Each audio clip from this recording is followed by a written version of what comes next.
poet. We have Thomas Case back with us. It's been a good year since he's been here. He's been even longer than JR, who's also here tonight. So it's like blasts from the past coming out all over the place. So we'll invite Thomas up to the stage and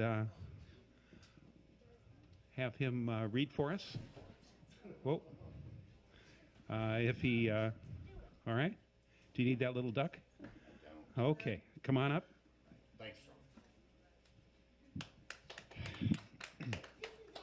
High enough for you? It is. Now, Okay. can I take it off and hold it? Sure, yeah, go right ahead.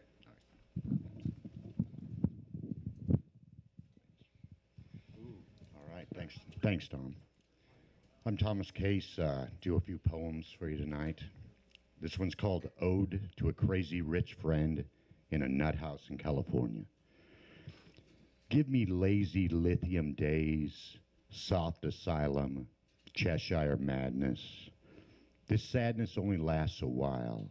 Sunburnt smiles, ocean mist kisses. Just one more time, stay a while.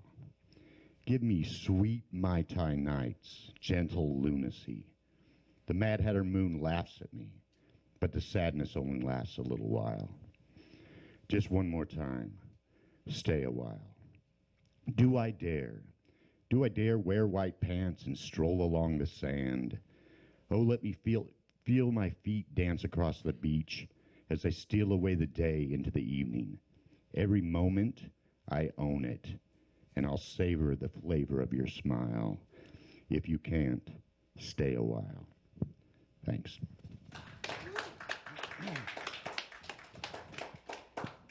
This one's called Like a Butterfly Melting. The night is torn apart, fractured and shattered by the memory of you. Stars shake and die, and I'm filled with diesel loneliness. Soul sick, like a butterfly melting. Everywhere I go, I smell pumpkin pie, lilacs, and sexual energy. The day will come when I'll not think of you, not write a single line about you, not feel you in the attic of my mind. But until then, the crows peck at my heart, spring never comes, ice forms on my brain, and life inches along like a filthy worm. Thanks.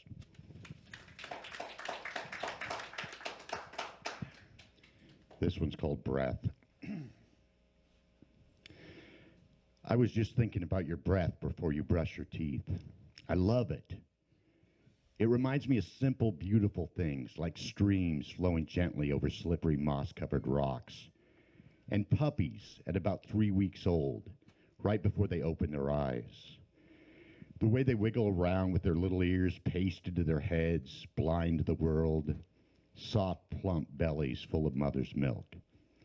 But I think most of all, it reminds me of home, a home with love and laughter and books and plants, classical music and sunlight bending through half-open windows. It warms hearts and hands and hours and days that slip away far too soon. It reminds me of feathers and flight and babies, clocks ticking, pages turning, and life. Hard, fast, short, beautiful life. Thanks.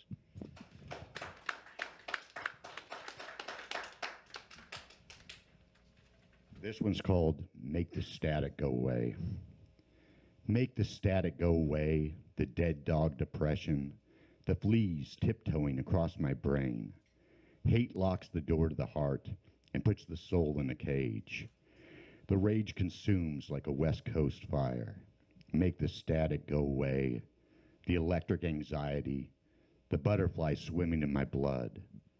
Love is a fantasy, a fairy tale for children. Devotion imprisons the mind and subdues the heart. Give me sweet apathy, beautiful sedation.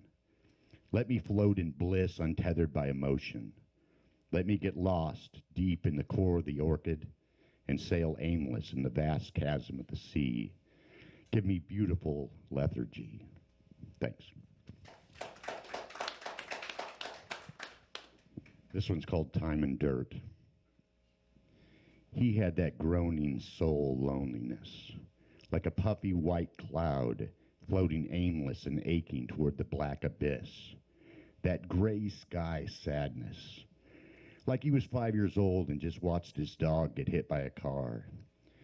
You could smell the pain, taste it like potato chips on a sore throat.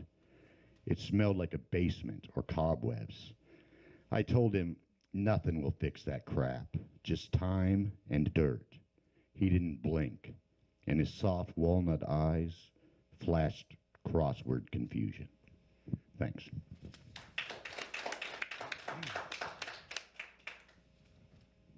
This one's called Westward.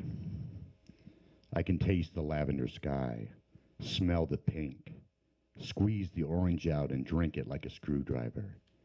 My angel with jaded wings, my heart sings when I hold her.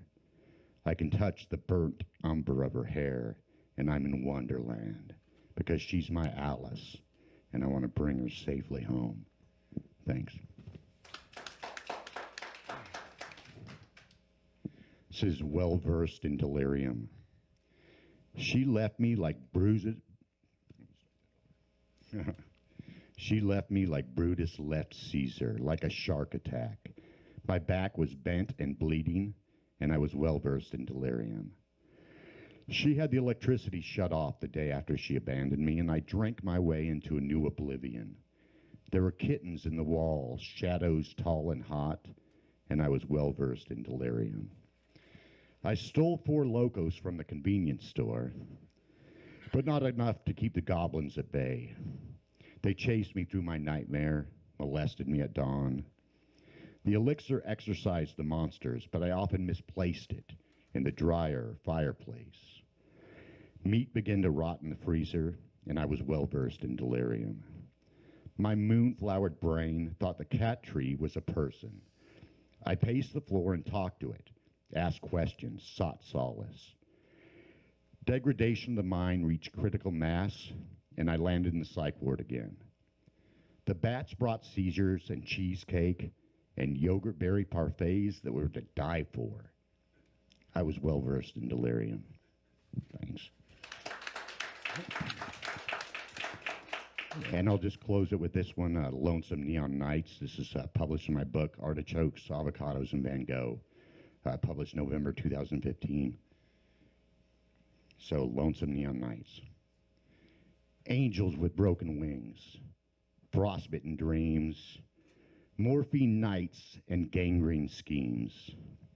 She had that broken glass sadness, the kind that gets worse with every slammed door and every lazy moon mad night.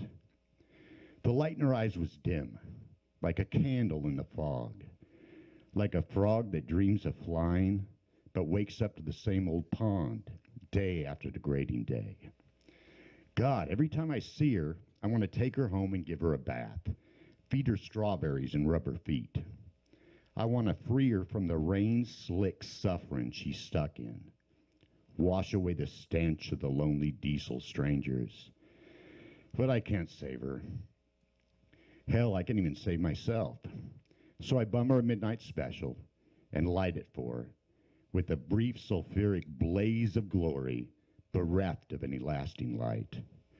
Walk away, jack-o'-lantern grin, in the lonesome neon night.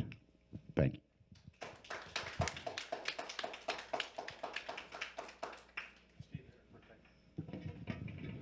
I'm going to ask you some questions. No. Now, say the name of your book again. Artichokes, Avocados, and Van Gogh.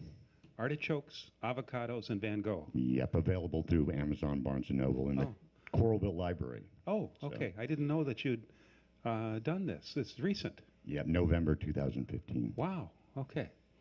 Congratulations. Hey, thanks. It's very good. Very good. Now, when you write, how do you just sit down and say, "I'm going to write a poem today," or is there's an idea tickling in your brain, and then say, "Oh, I got to do that," or do you wake up at night and write down notes? So I wish I were that disciplined. Just throughout the day, like a theme will pop up or a word, and then yeah, I sit down and just try to pound it out. Nice. And how long have you been doing this? How old would you say you were when you were? Oh, I think I first started writing poetry and short stories at about 10. Okay. You kept it up Right. ever since even being a grown-up. Yeah. So very good. Thank you very much. Hey, thank you, Tom. Nice to have you back. Thanks. It's been a while.